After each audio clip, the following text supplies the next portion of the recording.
Pernahkah kamu mendengar tentang tape Dewan Jenderal?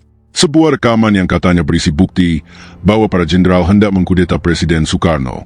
Tape itu tak pernah muncul, tapi kabarnya nyaris mengubah arah sejarah Indonesia. Dan kisah ini datang dari kesaksian seorang diplomat senior, mantan Duta Besar Indonesia untuk Kuba, A.M. Hanafi.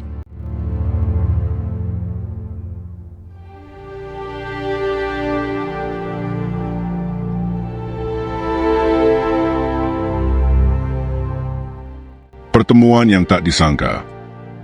Siang itu, udara Meksiko terasa hangat dengan angin kering yang bertiup pelan di halaman Hotel Del Prado. Hanafi baru saja mengenakan jas ringan dan bersiap menuruni tangga kecil menuju restoran yang katanya menyajikan tacos ternak di sekitar situ. Tujuannya sederhana, makan siang dan melepas lelah setelah perjalanan panjang. Tapi sesaat setelah membuka pintu kamar, langkahnya terhenti. Tepat di depan pintu, hanya terpaut beberapa langkah, berdiri seorang pria yang wajahnya langsung memicu ingatan bertahun-tahun lalu. Seorang diplomat Kuba yang pernah dekat dalam berbagai urusan resmi maupun pribadi, J.F. Cardoso. Paco, batin Hanafi, nyaris tak percaya. Nama lengkap pria itu, jika ingatannya tak menipu, adalah Joseph Francisco Cardoso, mantan Char d'Affaires Kuba di Jakarta. Saat Hanafi menjabat sebagai Duta Besar RI untuk Kuba, Cardoso lah yang mewakili negaranya di Indonesia. Hubungan mereka bukan sekadar protokoler, sudah seperti keluarga. Bahkan Ibu Cardoso, di tengah kesederhanaan Latin yang hangat, memanggilnya Paco, panggilan sayang sejak kecil. Tak perlu basa-basi lama. Dengan spontan, Hanafi menyapanya sambil tersenyum. Hola, Senor Cardoso. Buenos dias. ¿De dónde viene usted? Cardoso terlihat hampir menjatuhkan kunci kopernya. Wajahnya kaget tapi langsung berubah ceria. Buenos dias. Dari Jakarta. Baru kemarin tiba, hari ini langsung terbang ke Havana. Dan ambassador sendiri, mau kemana? Percakapan mereka berlangsung cepat, tapi ada tegangan halus yang menyelinap di antara bahasa sopan itu. Keduanya tahu bahwa dalam dunia diplomatik, pertemuan tak sengaja jarang benar-benar murni kebetulan. Hanafi menjawab ringan, saya mau kembali ke Jakarta. Ada kabar apa dari sana? Apa yang terjadi? Pertanyaan yang tampak santai itu sebenarnya menyimpan harapan. Semoga Cardoso membawa informasi segar dari tanah air yang sedang dilanda ketidakpastian. Namun jawaban Cardoso langsung membuat Hanafi terdiam. Caramba, hubo un atentado de coup d'etat. Oleh apa itu, Dewan Jenderal? Hanafi spontan mengernyit. Ini bukan kabar yang bisa dianggap ringan. Ia bertanya dengan nada lebih serius. Apa iya? Bukannya oleh Kolonel Untung? Cardoso mengangguk pelan, lalu menurunkan suaranya seolah membocorkan rahasia besar. Kolonel Untung dan kawan-kawan justru ingin menggagalkan kudeta oleh Dewan Jenderal. Tapi mereka gagal. Dan sekarang, bukti utamanya, tape rekaman konferensi Dewan Jenderal. Katanya sudah ada di tangan Presiden Soekarno. Kata tape itu menggema dalam kepala Hanafi. Ia tahu betul bagaimana kekuatan sebuah rekaman dalam percaturan politik. Jika benar, maka ini bukan hanya pergulatan kekuasaan internal militer, tapi sinyal bahwa ada faksi besar dalam tubuh angkatan bersenjata yang berhadapan langsung dengan presiden. Lebih dari itu, bisa jadi ini semacam justifikasi bahwa Kolonel Untung dan kelompoknya bertindak atas dasar pembelaan, bukan pemberontakan. Hanafi tidak ingin buru-buru percaya, tapi sebagai diplomat yang sudah lama melayani negara, ia cukup tahu bahwa rumor seperti ini, jika dibiarkan beredar tanpa kendali, bisa menjadi bahan bakar konflik yang lebih besar, apalagi jika sampai ke telinga pemerintah asing. Di tengah lorong hotel yang sepi itu, pertemuan tak terduga ini menjadi titik awal dari kaki besar yang akan ia bawa pulang ke Jakarta. Dan di balik sapaan ramah dan basa-basi diplomatik, Hanafi tahu, sesuatu yang besar sedang bergerak di dalam negeri.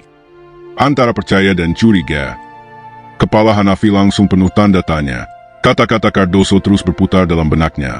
Rekaman konferensi Dewan Jenderal sudah di tangan Bung Karno.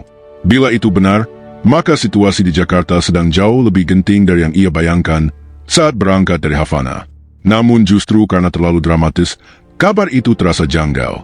Informasinya terlalu lengkap, rapi, dan terlalu cepat keluar dari mulut seorang diplomat asing. Seolah narasi itu memang disiapkan untuk didengar, bukan sekadar terbongkar kebetulan. Dalam dunia diplomasi, Hanafi paham betul, informasi bukan hanya soal benar atau tidak, tetapi soal siapa yang menyampaikannya, kapan, dan dalam konteks apa. Dan saat seorang mantan diplomat Kuba yang baru keluar dari Jakarta menyampaikan isu sebesar ini di lorong hotel, Hanafi tahu, ini lebih dari sekadar obrolan antara dua sahabat lama. Ia menatap Cardoso sesaat, bukan dengan curiga, tetapi dengan penuh perhitungan. Tak ingin memotong pertemuan itu dengan ketegangan, Hanafi memilih nada tenang tapi tegas. Ia angkat tangan pelan, memberi isyarat untuk bicara serius. Fight attention, Senor Cardoso. Por favor, hati-hati. Tolong jangan dulu dilaporkan cerita ini kepada pemerintah Kuba sebagai kenyataan yang pasti. Ini sangat sensitif. Demi hubungan baik Indonesia dan Kuba, saya mohon tunggu kabar saya setelah saya tiba di Jakarta. Cardoso tampak mengangguk, meskipun raut wajahnya memperlihatkan bahwa dia belum tentu sepenuhnya paham betapa pentingnya permintaan itu. Dalam dunia politik, satu laporan bisa menjadi dasar kebijakan. Dan jika pemerintah Kuba mendapatkan kesan bahwa Presiden Soekarno terlibat dalam intrik militer sedalam ini, apalagi dengan elemen rekaman rahasia di tangan, maka konsekuensi diplomatiknya bisa sangat serius. Setelah itu, perpisahan berlangsung singkat. Cardoso membawa kopernya ke lobi untuk melanjutkan perjalanan ke Havana. Hanafi melangkah keluar hotel, menyusuri trotoar menuju restoran tempat ia semula ingin bersantai sejenak. Tapi suasana makan siang yang ia bayangkan berubah menjadi ruang perenungan. Di meja makan, sambil menunggu tacos datang, ia duduk diam. Kepalanya menunduk, pandangan menerawang. Belum juga menjejak Jakarta, ia sudah diterpa angin dari arah yang tak terduga. Bukan kabar dari Kementerian Luar Negeri, bukan laporan intelijen, tapi ucapan lepas dari seorang kawan lama di lorong hotel. Tapi justru karena datangnya tak resmi, Hanafi tahu betul, angin semacam ini biasanya pertanda badai yang lebih besar sedang mendekat. Yang membuatnya resah bukan hanya isi kabar itu, tapi cara kabar itu dikemas. Terlalu terstruktur, terlalu bersih. Bahkan penyebutan tape Dewan Jenderal seolah sudah disusun sebagai bukti tak terbantahkan. Padahal, di balik setiap narasi politik, selalu ada motif. Dalam hati, Hanafi mulai menyusun strategi. Setibanya di Jakarta nanti, prioritasnya jelas, cari tahu kebenaran cerita ini, langsung dari sumbernya. Bukan lewat laporan, bukan lewat opini, tapi dari orang-orang yang ada di pusat-pusaran, Presiden Soekarno, dan para jenderal yang disebut-sebut dalam kabar itu. Untuk sementara, ia hanya bisa menyimpan semuanya dalam diam. Di antara kepulan asap daging bakar dan suara lalu lintas kota Meksiko, seorang diplomat senior sedang menyusun ulang peta pikirannya. Tidak mudah percaya, tidak juga langsung menolak, tapi tetap tenang, sampai semua fakta terkumpul. Sebab dalam urusan negara, keyakinan yang terlalu cepat bisa sama bahayanya dengan kelambanan yang fatal. Sampai di Jakarta, kebenaran yang terkuak. Beberapa minggu setelah pertemuan tak terduga di lorong Hotel Del Prado, Hanafi akhirnya menjejakkan kaki kembali di tanah air. Udara Jakarta berbeda dari Meksiko, lembab, penuh aroma tanah dan asap, dengan suasana politik yang terasa tegang bahkan tanpa melihat koran pagi. Kota itu seperti sedang menahan napas. Hanafi tidak membuang waktu. Informasi tentang tape Dewan Jenderal terlalu besar untuk dibiarkan mengendap. Ia tahu, hanya ada satu cara untuk memisahkan kebenaran dari kabut propaganda, bertanya langsung pada orang yang disebut-sebut memegang tape itu, Presiden Soekarno sendiri. Maka malam itu, pada Januari 1966, ia mengajak seorang perwira yang sudah ia percaya sejak lama, Brigjen Muhammad Imam Syafi'i, atau yang lebih akrab ia panggil Bang Pi. Perwira berdarah panas tapi setia, yang bagi Hanafi bukan hanya rekan militer, tapi seperti jagoan pribadi dalam menghadapi politik yang kian gelap. Mereka melaju ke Istana Bogor dengan mobil dinas, membelah malam yang sunyi. Jalanan terasa sepi, tapi bukan sunyi yang menenangkan, lebih mirip jeda sebelum badai. Setibanya di istana, keduanya dipersilakan masuk ke ruang tamu yang hangat, diterangi lampu-lampu temaram. Tak lama, Bung Karno muncul, mengenakan baju tidur putih dan kain sarung yang digulung rapi. Tapi wajahnya jauh dari santai. Matanya tampak letih, garis-garis di wajahnya makin dalam. Bukan karena usia saja, tapi karena kanan yang tak henti-henti menghantam dari segala arah, militer, partai, dan rakyatnya sendiri. Begitu mereka duduk, Hanafi tak berputar-putar. Dengan nada hormat tapi langsung, ia menyampaikan apa yang menjadi tujuan kedatangannya.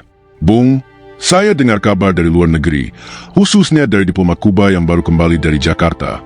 Katanya sudah ada rekaman konferensi Dewan Jenderal, dan rekaman itu katanya sudah di tangan Bung. Soekarno diam sejenak. Lalu ia mengalihkan pandangan ke Bang Pi dan malah bertanya balik. Apa yang kamu ketahui dan di mana adanya tape itu? Pi?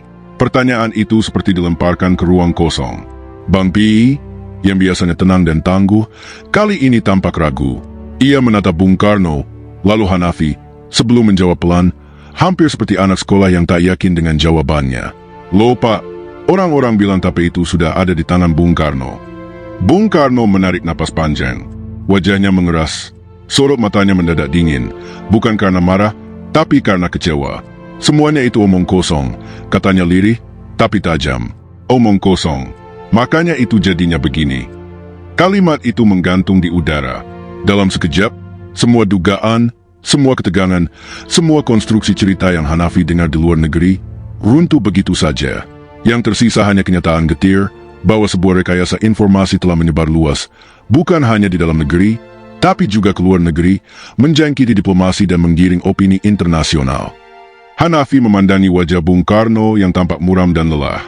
Bukan hanya karena difitnah, tapi karena beliau tahu betapa cepatnya kebenaran bisa dikalahkan oleh cerita yang lebih menarik. Bahkan seorang presiden pun bisa dibuat tampak sebagai dalang, hanya karena bisik-bisik dan kaset yang tak pernah ada. Dan malam itu, di ruang istana yang sunyi, bukan hanya misteri tape Dewan Jenderal yang terkuak, tapi juga kenyataan pahit bahwa bangsa ini sedang digiring oleh rumor, bukan fakta.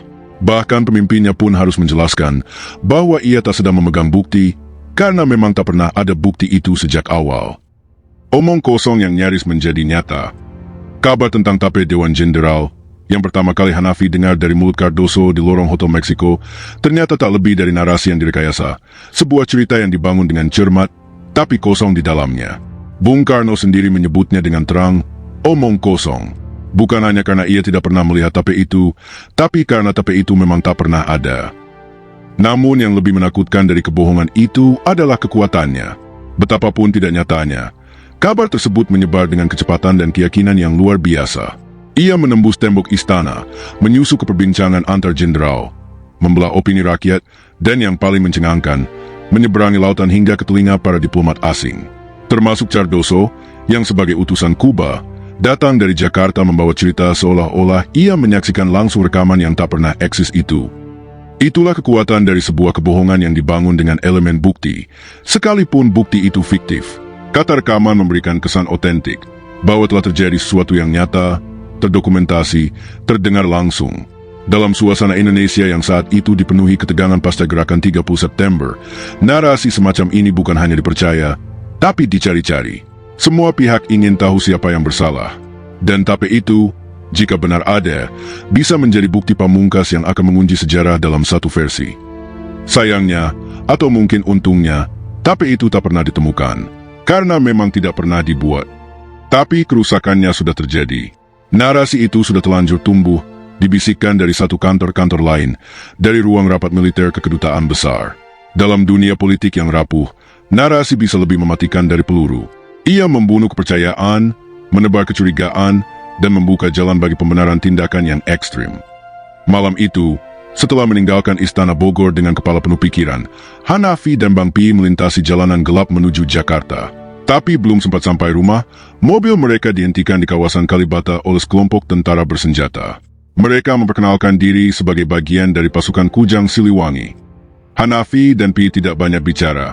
Mereka tahu situasi di luar terlalu panas untuk dijelaskan dengan logika biasa. Ketika tentara bertanya mereka dari mana, siapa yang mereka temui, dan apa urusan mereka di malam hari, keduanya menjawab secukupnya, hati-hati. Dalam suasana seperti itu, satu jawaban salah bisa berujung pada penahanan, atau lebih buruk. Suasana Jakarta malam itu seperti kota yang kehilangan arah. Tak jelas siapa yang berkuasa. Militer ada di mana-mana, tapi tidak semua tentara tunduk pada komando yang sama. Orang-orang saling curiga, jenderal terhadap jenderal, rakyat terhadap presiden, dan di tengahnya, tokoh-tokoh seperti Hanafi berusaha memahami siapa sebenarnya yang sedang menggenggam kendali narasi. Omong kosong dari Bung Karno itu bukan hanya pengakuan pribadi, tapi seruan frustrasi dari seorang presiden yang sedang dikepung oleh cerita yang lebih dipercaya publik ketimbang dirinya. Ia tidak hanya berjuang mempertahankan kekuasaan, tapi juga kebenaran. Bagi Hanafi, peristiwa ini meninggalkan kesan pahit, betapa mudahnya kebohongan menjadi kenyataan dalam kondisi krisis, betapa cepatnya persepsi menggantikan fakta, dan betapa sunyinya suara kebenaran ketika yang diteriakan justru kebohongan yang lebih meyakinkan. Refleksi, sejarah, dan kewaspadaan. Pengalaman ini mengajarkan betapa bahayanya disinformasi, apalagi jika menyangkut isu militer dan politik tingkat tinggi. Bayangkan jika Cardoso langsung melaporkan ceritanya ke pemerintah Kuba. Bukan tidak mungkin akan terjadi miskomunikasi diplomatik yang bisa berdampak luas. Dan lebih dari itu, cerita ini jadi pengingat bahwa dalam situasi krisis, satu-satunya pegangan adalah verifikasi langsung. Jangan percaya hanya karena katanya. Bahkan kabar yang paling meyakinkan pun bisa jadi hanya kebohongan yang dibungkus rapi. Akhir kata, kadang sejarah bukan dibentuk oleh apa yang benar-benar terjadi, tapi oleh siapa yang lebih dulu menyebarkan ceritanya. Dan kita harus selalu cukup waspada untuk menunggu kebenaran datang dari sumber yang benar, meskipun itu berarti menunggu hingga tiba di tanah air. Ini baru satu potong dari puzzle besar sejarah tahun 1965. Di video berikutnya, kita akan bahas bagaimana narasi seperti ini membentuk Orde Baru. Jangan lupa nyalakan loncengnya.